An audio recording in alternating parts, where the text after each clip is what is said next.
Nem eu sabia que eu já tinha morrido e já não estava mais nesse plano. Quando eu fui para esse local, essas pessoas não poderiam dizer para mim o que estava acontecendo. Eu perguntava o que está acontecendo, eu tô com medo de estar aqui. E eles só diziam que não poderiam dizer. A única coisa que eles poderiam dizer é que tinha uma ordem que iria vir. E só a partir dessa ordem é que eu iria saber para onde eu ia. Foram 2 vezes, na realidade, que ela apareceu para mim, uma mulher. Quando ela apareceu, o teto da minha casa se abriu. Ela disse assim pra mim: tu passou por uma cirurgia, voltou, só que tu tem que cumprir algumas coisas. Porque tu não cumpriu, foi te dado uma segunda chance. Tinha uma muralha, assim, como fosse um portal, e o meu avô tava lá, com a roupa todo de branco, assim, e tinham várias pessoas ao redor dele, na frente dele, assim, em círculo, e ele tava falando com essas pessoas. E ele tava muito apreensivo em me ver naquele local. E eu conseguia me comunicar com ele. Eu tive encontro com o meu pai, em espírito. Ele disse: eu vim falar contigo, minha filha, eu vim em uma missão. Ele se ajoelhou na minha frente. Aí ele disse: tu merece que eu peça perdão pra ti. De joelho, minha filha. Tanta coisa que eu fiz pra ti. Eu comecei a pedir em oração que eu perdoasse meu pai, porque eu já tinha tentado várias vezes e eu não tinha conseguido. Eu sabia que sozinho eu não ia conseguir perdoar ele. Ali não houve só o perdão, aconteceram mais perdões de outras gerações se perdoando também. E o meu perdão para ele foi tão verdadeiro que depois é uma paz interior inexplicável. Ele tá livre das coisas que ele fez contra mim. Eu posso me lembrar todas as coisas que ele fez. Hoje eu lembro com amor, porque foi perdoado. Essa dor que eu passei, eu vou poder ajudar muita gente que hoje fala: não, eu não consigo perdoar. Ter um relacionamento com o meu pai ou com a minha mãe, eu não consigo. Pode ver, essas pessoas, elas patinam, andam em círculo, porque sempre chega no mesmo lugar, porque sempre tem os mesmos pensamentos, mesmas ações. A partir da hora que você muda para melhor, tudo ao teu redor vai mudar, vai refletir, porque tu vai deixar aparecer a tua luz que tu tem. Flávia, o que aconteceu quando você morreu? Nem eu sabia que eu já tinha morrido, vamos dizer assim, e já não estava mais nesse plano. Eu não sabia. Na realidade, nós não sabemos quando acontece isso. O meu corpo, na realidade, meu corpo físico, né? Ele já estava se desligando, eles já estavam fazendo estavam lavando, na realidade, todo meu abdômen, né, por dentro, com mangueira, tiraram todos os órgãos. E eu vi tudo aquilo, eu não sabia o que estava acontecendo, em espírito, vendo o meu corpo, né? E dali eu fui conduzida para um outro lugar, que eu não sabia o que estava acontecendo. A gente não sabe o que está acontecendo com a gente. A gente só vê o que está acontecendo, mas a gente não sabe. E daí dali eu fui conduzida para um outro local. Eu não sabia que eu estava morrendo ali naquele momento. Eu só sabia que eu estava muito grave. O meu caso era muito grave. Tanto é que quando, vamos dizer assim, eles falaram, né, que eu precisava de transfusão sanguínea, eu perdi praticamente todo o sangue do meu corpo. Nós temos em torno de 4 litros. Isso quem falou foi a médica. E eu perdi em torno de 3.600. Uma estimativa de em torno de 3.600. Então, naquele momento que eles me levaram novamente, eu simplesmente apaguei. Deu, como chama, uma tela preta e desligou. O meu corpo físico, eu senti se desligando por dentro. Só deu tempo de ela dizer: vamos tentar descobrir qual é o tipo sanguíneo dela. E eu disse: é O positivo. E ela só disse: você tem certeza que é O positivo? Tenho certeza absoluta. Aí eles já não precisaram fazer o teste em mim, eles já correram para pegar bolsas, né, de sangue O positivo. E daí, dali para frente, foi uma correria só para salvar minha vida. Nem a médica sabia que o caso era tão grave. Ela não conseguiu, só ela sozinha, vamos dizer assim, resolver aquela situação que ela nunca tinha se deparado na vida como médica. Ela disse que nunca tinha passado por um caso tão grave. Ela achou que ia me perder, vamos dizer assim, naquela maca que eu estava me esvaindo, eu estava... E dali eu fui para um outro local, e daí daquele momento eu não vi mais o meu corpo, eles ficaram trabalhando ali no meu corpo, só olhando para ver se eu já tinha morrido na realidade. E daí nesse local eu não sabia o que ia acontecer ali. Eu não sabia na realidade nem o que era aquilo ali. E quem eram aquelas pessoas que estavam comigo? 2 homens e uma mulher. Então, era o teu espírito, tu sentia que era o teu espírito que foi levado a um lugar. Não, na realidade a gente não sabe que é o nosso espírito, a gente pensa que é o nosso corpo. É? Sim, a gente pensa que é o nosso corpo, a gente não sabe o que está acontecendo com a gente. A gente não pensa assim, ali é o meu corpo, agora aqui é o meu espírito. A gente não pensa isso no momento. A gente acha que somos nós ainda. Entende? E a gente só vê o nosso corpo ali assim, mas sem entender muita coisa. Entende? Só quem passa por uma experiência dessa sabe o que é. Porque no momento que tu ainda tá no corpo, tu tá assim como nós estamos sentindo agora. A partir da hora que o teu espírito se desdobra e ele sai do corpo, naquele momento, né, tu tem uma... Foi o meu caso, vou relatar o que foi no meu caso. Ficou tudo preto.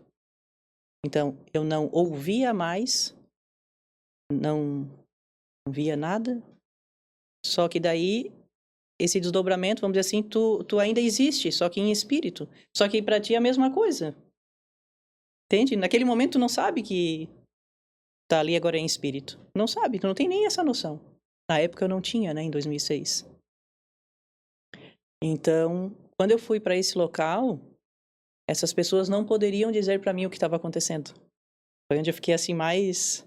Eu perguntava, o que está acontecendo? Eu tô com medo de estar aqui. O que está acontecendo? E eles só diziam que não poderiam dizer. Não poderiam dizer porque a única coisa que eles poderiam dizer é que tinha uma ordem que iria vir. E só a partir dessa ordem é que eu iria saber para onde eu ia. E essa ordem é de uma pessoa muito superior, pessoa entre aspas, né? Vamos dizer assim. É Deus. E dizia assim, vai vir de uma ordem muito superior. E essa ordem é que ou tu vai voltar, e eles apontavam assim para a rua, era uma rua, né? Eles apontavam assim, ó, e vai voltar para aquela rua, e daí tu vai se encontrar com um menino. Aí eu dizia, que menino? Que menino? A gente não pode te falar. A gente já tá falando muito já. A gente não poderia nem estar falando isso. E eu, lá no lugar onde eu estava, eu via, porque quando nós estamos em espírito, nós não enxergamos igual a gente está aqui agora em corpo físico. Só pra puxar o gancho depois. Não, pode É? ir. Tá. Eu tô com algumas dúvidas antes da gente caminhar, porque eu não quero voltar muito depois. Mas tu consegue se lembrar com detalhes desse local? E, principalmente, como eram essas duas pessoas que falaram contigo? Então, eu não... Hoje, se eu visse, eu acho, essas duas pessoas, eu não conseguiria saber quem são essas duas pessoas. Até porque já fazem 19... completou agora 19 anos isso, né? Mas era uma mulher e 2 homens. E a todo momento, eles diziam pra mim que eles estavam ali me protegendo, me cuidando, que nada ia acontecer comigo, nada de mal ia acontecer comigo. Só que eu estava muito apreensiva e muito nervosa. Muito nervosa. E era escuro, era noite. Só que aqui no campo físico também era noite. Tá. Que eu ganhei ele, era 7h20 da noite que eu ganhei. Então, aqui também era noite. Então, hoje eu não me lembro, assim, da fisionomia deles. Até porque vamos dizer assim, a minha intenção, a minha atenção toda era olhando o meu avô. Entende? Porque era a pessoa que eu conhecia ali, né? Então eu só ficava olhando pra ele, tentando me comunicar com ele. E com eles eu só dizia o que tá acontecendo comigo, porque eram os únicos que eu tinha um feedback, vamos dizer assim, das respostas, né? E do meu avô eu não tinha. Apesar que eu falava com ele, mas ele não era permitido. Depois é que eu fui saber, não era permitido dele falar comigo.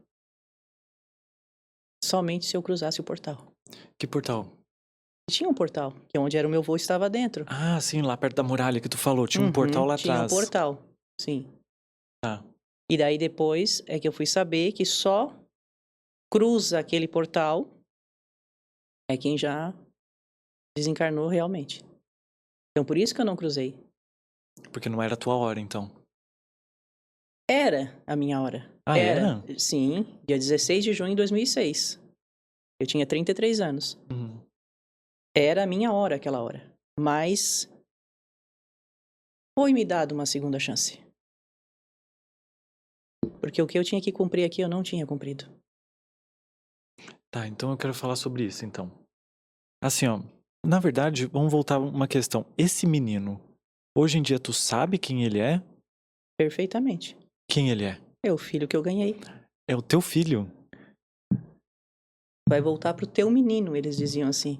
Aham. Se tu voltar, tu vai voltar pro teu menino. Eu dizia, que menino? Que menino é esse? Eu não sabia. Na hora eu nem me lembrei que eu tinha acabado de passar por um parto. Sabe? Eu não... Até porque eu vi ele uma única vez, né? Eles só colocaram aqui em cima de mim. Tu fala sobre eles me contaram, eu descobri depois. O que seria isso de fato? Eles falarem alguma coisa que tu descobre depois? E principalmente, como é que tu chegou nessa descoberta? O que era pra tu descobrir de tudo isso? Na realidade, quando nós estamos entre a vida e a morte, como eu tive, o nosso espírito, ele tá bem... É como se ele tivesse por um fiozinho. Então, tu tá muito mais em espírito do que no mundo físico. Então, tu vê a espiritualidade. Tu conversa com a espiritualidade. Tu ouve a espiritualidade. Porque tu tá muito mais em espírito do que em carne. Entende? Só que eu não sabia disso. Eu era católica. Então, depois é que eu fui buscar. Depois que eu fui atrás. Isso ainda demorou 6 anos. Foi só 2012. Essa minha busca. Depois, até porque eu demorei 1 ano pra eu me recuperar, né? Fiquei na UTI e tudo. Foi um ano. E dali em diante eu comecei uma busca, uma coisa interna que eu tinha. Eu sentia que aquilo ali era um divisor de águas que aconteceu na minha vida. E que dali, se eu pude voltar, porque daí tudo eu me lembrava, entendeu? Do que eles falaram. Que eu tinha que voltar. Daí depois assim que eu já estava melhor, vamos dizer assim, foi que eu caí em si que aquele menino era o meu filho que eu acabei de ganhar. Entende? E quando eu ainda estava em recuperação, vamos dizer assim, eu via e falava com a espiritualidade. Como assim? Isso é bem diferente, né? O que tu tá falando. Tu via e tu falava com a espiritualidade. A espiritualidade era o quê? Era um ser? Era alguém? O que tu via? Como é que tu falava com ela? Foram 2 vezes, na realidade, que ela apareceu para mim, uma mulher, tá? E ela vinha de cima. Quando ela apareceu, o céu todo, na realidade o teto, né, da minha casa se abriu e ela veio. E ela disse para mim, só que eu não sabia do que estava acontecendo. Ela disse assim para mim: "Tu passou por uma cirurgia, voltou, só que tu tem que cumprir algumas coisas. Tu vai precisar cumprir. Porque tu não cumpriu, foi te dado uma segunda chance." E eu estava muito, mas muito fraca. O meu irmão é da área médica, sabe o que é um hematócrito em 6. Eu estava muito fraca mesmo. E daí eu fui melhorando. E daí, enquanto eu ainda estava bem fraca, fisicamente falando, foi onde eu via a espiritualidade, vinha e conversava comigo. E quando ela ia embora, essa mulher, ela emanava e dizia mesmo para mim: "Eu vou emanar muita saúde para ti agora." Ela dizia para mim.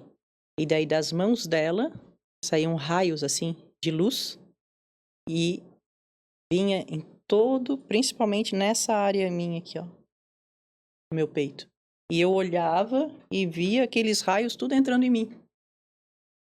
Muito, muito especial. Aí eu perguntava: "O que está acontecendo?" Ela disse: "Eu estou te trazendo muita saúde. Eu estou recompondo todo o teu corpo físico." Ela dizia para mim. Eu não sabia também quem era essa mulher. Daí, em certo momento, eu perguntei para ela: "O que é isso que eu voltei para quê? O que foi?" Quando eu já estava assim um pouquinho melhor, assim, mais... Aí ela disse que ela não poderia me dizer. Eu teria que descobrir o que é, porque senão eu não teria mérito.